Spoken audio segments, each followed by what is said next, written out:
It's my first day at work, and it honestly feels like nobody likes me. All right, I'm done with work for today. And that's when I noticed a forgotten fish tank by the window. The tank was broken and nearly empty, but somehow one fish was still alive. The fish was struggling, barely moving, but still trying to stay alive. It looked like the tank had been forgotten for a long time, with dust covering the air pump lid. Dust and algae had slowly built up on the outside of the tank, covering the glass completely. The light was broken, the air pump no longer worked, the rocks and plants inside were left dry, and the water level had been low for a long time. It looked like the tank was cracked, and someone had tried to seal it with tape, but the water was still slowly leaking out. Water kept dripping along the edge of the tank, drop by drop, leaking onto the floor. That was the moment I decided to fix this tank, so I drained out the remaining water, rolled up my sleeves, and slowly began scrubbing the glass, the corners, and the bottom with a brush, cleaning away layers of dirt, algae, and neglect that had built up over time. It felt like the dirt had been stuck to the glass for years, and I spent a long time scrubbing it away, carefully working along every edge and corner of the tank, making sure no dust or residue was left behind to cling to the surface again. It's my first day at work, and it honestly feels like nobody liked me. Now it's clean. I'll leave it here for now and continue fixing it tomorrow. The next morning, I slowly began repairing the tank, carefully sealing the crack with a proper aquarium-safe adhesive. While searching through the storage room, I found a white adhesive sheet, and after thinking about it for a moment, I decided to use it to decorate the tank, carefully measuring, aligning, and applying it piece by piece, smoothing out every edge and air bubble, taking my time to make sure it fit cleanly and neatly. Now it was time to begin restoring the tank, and I started by adding soil to the bottom, knowing it would provide nutrients for the plants to grow, while also creating organic material that allows beneficial bacteria to develop and support a healthy environment inside the tank. I managed to get some sand from a construction site near the office, filtered out the larger rocks and pieces of wood, kept only the finer gravel, then spread it evenly over the soil, making the layer more than 2 inches deep across most of the tank because the tank is fairly deep and I wanted areas where oxygen couldn't reach, allowing anaerobic bacteria to form and complete the nitrogen cycle. I kept adding more sand until the soil was completely covered, then used a flat scraper to slowly level everything out, taking my time to smooth the surface and make sure the entire bottom of the tank was even and ready for the next steps. Now the sand surface was smooth and level, exactly the way I wanted it. Now it was time to redesign the tank, so I reused the old rocks from inside, placing them back in a more natural way, like small islands in the middle, setting each stone one by one from left to right because I wanted this island layout to follow a clean, straight line. I also reused the smaller stones I had filtered out earlier, and they blended perfectly with my mini islands, especially when I added a few seashells, coming together to create a scene that felt balanced, natural, and almost complete. Then I slowly poured water into the tank, watching everything settle as the sand, stones, and islands came to life. The water slowly flowed across the surface of the sand, then gently seeped downward, passing through the layers below as everything settled into place. Once the tank was full, it was time for the next step, so I started planting a few aquatic plants underwater around the stones I had placed earlier, and honestly, it was already starting to look pretty good. I searched online and ordered a few floating aquatic plants that looked really nice, starting with small patches of duckweed that spread across the surface like tiny green flowers drifting in the middle of the tank. And here we have one giant floating plant, like the boss, standing right in the middle of all the smaller ones around it. Next up were these floating plants with flat leaves and long trailing roots, spreading out underneath like jellyfish tentacles. And honestly, that unique look was exactly what made me decide to buy them. From this angle, it kind of looks like little green horses racing around, but what do you see? Let me know in the comments below. I also found a climbing plant with really strong growth, and since I wanted it to wrap around the tank walls, I used small clips to carefully secure it along the sides so it could grow exactly where I imagined. Let's welcome back the toughest survivor from our old tank. He's starting to swim around and explore his new home, and while it may take a little time to get used to it, I still hope he'll grow to like this place. While I was quietly watching the fish, I noticed a tiny snail crawling on one of the floating plants, and I honestly have no idea how it got here. But somehow it felt kind of perfect, like my fish had already found a new friend, even if this one is a little quiet and moves pretty slow. Things still feel a bit quiet and uncertain for now, but I'm I'm staying hopeful, so I decided to wait and see which plants survive before adding any new aquatic plants.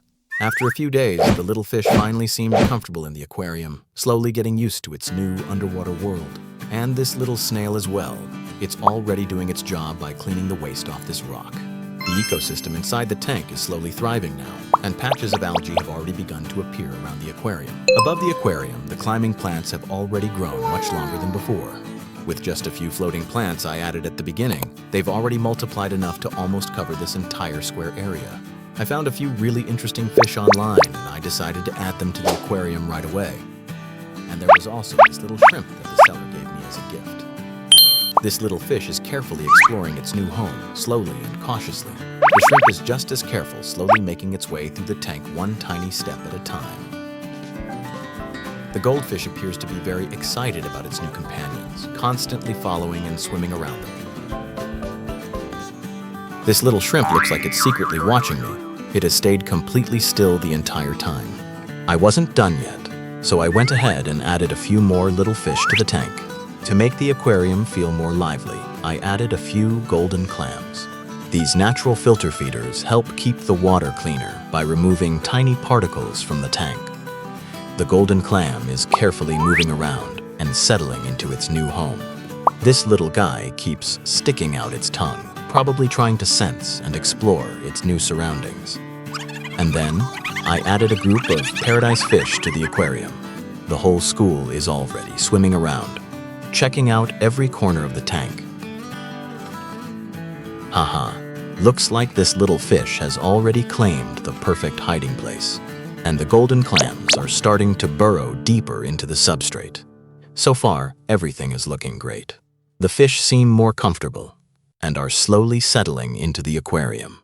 Just look at this cute little fish.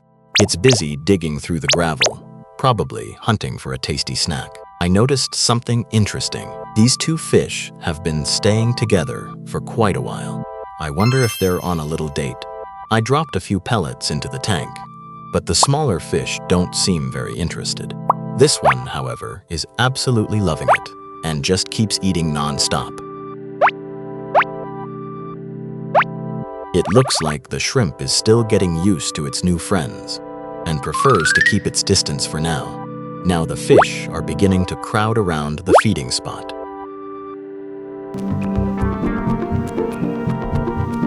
Welcome to my underwater kingdom on day 30. It looks like everyone is settling in nicely. The whole tank is starting to feel like a small family. This little fish is the only one that always stays by itself. Maybe it prefers being alone, because it quickly swims away whenever another fish gets too close. I found the remains of a crab in the tank today. I'm not sure how long it had been here, but that's nature. Nothing goes to waste, and even in death, it becomes part of the ecosystem. This little snail has been hard at work, cleaning algae off the glass one bite at a time. I noticed something interesting today. A tiny creature has appeared in the tank. That's usually a good sign, showing that the aquarium ecosystem is developing and becoming more established. I found a group of nerite snails, so I decided to add them to the tank. These little cleaners are excellent at eating algae and helping keep the aquarium glass, rocks, and decorations clean. It looks like these tiny gobies have made this patch of sand their territory. They barely move away from it. As time goes by, every creature has its own role to play. This little snail is busy cleaning the algae growing on the glass. Every creature in the aquarium seems to have its own sense of territory. Sometimes, all they want is to protect a small random corner that they've chosen as their own. This little guy must have spotted the camera. The moment he noticed me, he came rushing over. Meanwhile, this little fish has chosen to hide inside a small rocky cave where it's quiet and safe. Meanwhile, the floating plants continue to thrive, forming a green blanket across nearly the entire surface. The climbing plant has now stretched across almost 2/3 of the tank, and everything seems to be thriving. To add more greenery to the aquarium, I brought home a few jungle val plants and planted them right away. I planted jungle vallisneria all around the aquarium. These fast-growing plants help absorb excess nutrients, improve water quality, provide shelter for fish, and create a more natural environment inside the tank. This little guy is a master of hide and seek. Every time I think I've found him, he's already hiding somewhere completely unexpected. I have no idea how it happened, but this shrimp somehow managed to catch a giant freshwater worm for breakfast. You can see that the algae have already spread across much of the substrate. The green patches are slowly creeping down and covering more of the tank floor. After carefully watching how the tank was developing, I decided to remove the backing from the glass, allowing more light to reach every corner of the aquarium. I may have been a little too rough there. The aquarium shook a bit. Fortunately, the fish seem completely fine after that little disturbance. Or maybe they're just pretending everything is okay. The jungle vallisneria is thriving. Its long leaves have now reached the surface, creating a beautiful underwater forest. The water level seems noticeably lower now. Between the growing plants and the rest of the ecosystem, the tank is using more water than before. I topped up the tank with treated water. To protect the ecosystem, I placed a splash guard to reduce the force of the incoming water, preventing it from disturbing the substrate and damaging the delicate balance inside the aquarium. From this view, it's easy to see how the water enters the tank smoothly, causing almost no disturbance to the environment. The floating plants have taken over the surface. If left unchecked, they can block light and limit oxygen exchange in the aquarium. Looks like it's time for a cleanup. So I went ahead and removed some of the floating plants. With some of the floating plants removed, the surface is finally open again. It also gave these two water snowflake plants a chance to receive more light and continue growing. With the surface cleared, sunlight once again reaches every corner of the aquarium. The underwater world looks vibrant and alive, and even the fish seem more active under the returning light. Seeing that algae had started to build up on the glass, I grabbed a specialized cleaning tool and gave the tank a good scrub. And here we are on day 90 of the aquarium. Everything is thriving beautifully. Now that the floating plants are no longer covering the surface, we can clearly see the fish swimming throughout the tank below. It's amazing how far this climbing plant has come. What was once a short vine now reaches all the way across the tank. Everything has turned out just the way I hoped. The fish are swimming happily around the tank, and the whole ecosystem is thriving. It's truly wonderful to see. This little snail seems to have claimed this rock as its territory. I haven't seen it leave this spot for a very long time. The fish usually gather around the spot where I drop the food. They rush over almost immediately to enjoy their meal. I'm not sure if this fish is digging a burrow or searching for bits of food that fell to the bottom. Either way, he's making quite a mess of the substrate. What a hard-working little guy. The shrimp is always looking for a chance to slip away and disappear into hiding, and sadly, they have to search for food elsewhere. I found him again. He's probably already planning his next escape attempt. This little guy is always on the move. One moment he's here, and the next he's somewhere completely different. The vine has been growing at an impressive pace. It now reaches across nearly half the aquarium, exactly as I had hoped. What's even more impressive is that a new shoot has started growing from the base, and it's already beginning to climb along the side of the tank. Just close your eyes for a moment and imagine you're a fish. And now, open your eyes. Wow, you're swimming alongside the fish. Only from a fish's point of view can you truly appreciate how alive this aquarium feels. It's an entirely different world filled with forests, hiding places, and endless things to explore.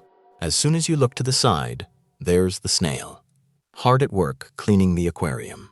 Let's keep swimming. Up ahead, I've come across a forest of giant plants. I think I'll stop here for a while and rest on this soft carpet of moss. 2,000 years later. I noticed a shrimp acting suspiciously over there. Just as I started swimming closer to investigate, it disappeared without a trace. Well, I guess it's time to end this little adventure and head back home. From the outside, it may seem like just a simple aquarium, but from within, it's a vibrant world full of life, hidden stories, and endless adventures. This little shrimp never learns. Despite all its failed escape attempts, it's already trying adventures. At this point, my aquarium has finally become everything I hoped it would be. The ecosystem feels complete. The sunlight brings the aquarium to life. With the water now crystal clear, every corner of the underwater world is on full display. Along the side of the aquarium, our climbing vine has successfully grown all the way around the tank. The two vines have finally met each other. Believe it or not, this little snail is actually helping improve the aquarium's environment. It moves around like a tiny robotic vacuum cleaner, cleaning every surface it can reach.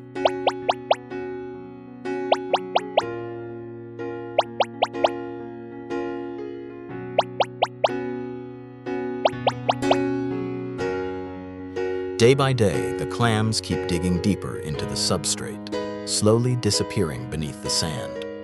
Meanwhile, these little gobies spend most of their time resting on this rock. I rarely see them doing much else. Maybe this is simply their way of enjoying life. Sometimes, I get to witness some truly fascinating moments from these creatures. One interesting thing about this aquarium is that I don't use any air pumps. Instead, the aquatic plants help oxygenate the water naturally, creating a more balanced and self-sustaining ecosystem. The plant is releasing a steady stream of tiny oxygen bubbles, bringing life to the entire aquarium. Looking at it now, I feel like I've accomplished what I set out to do. This old aquarium has become a vibrant, living world once again. The fish can now swim freely and comfortably throughout the aquarium. You might remember this fish from the early days. After everything he's been through, he's finally found a companion. Seeing that feels like a small but meaningful victory. Before long, other pairs started forming as well. But my favorite has to be these two climbing vines that finally grew together.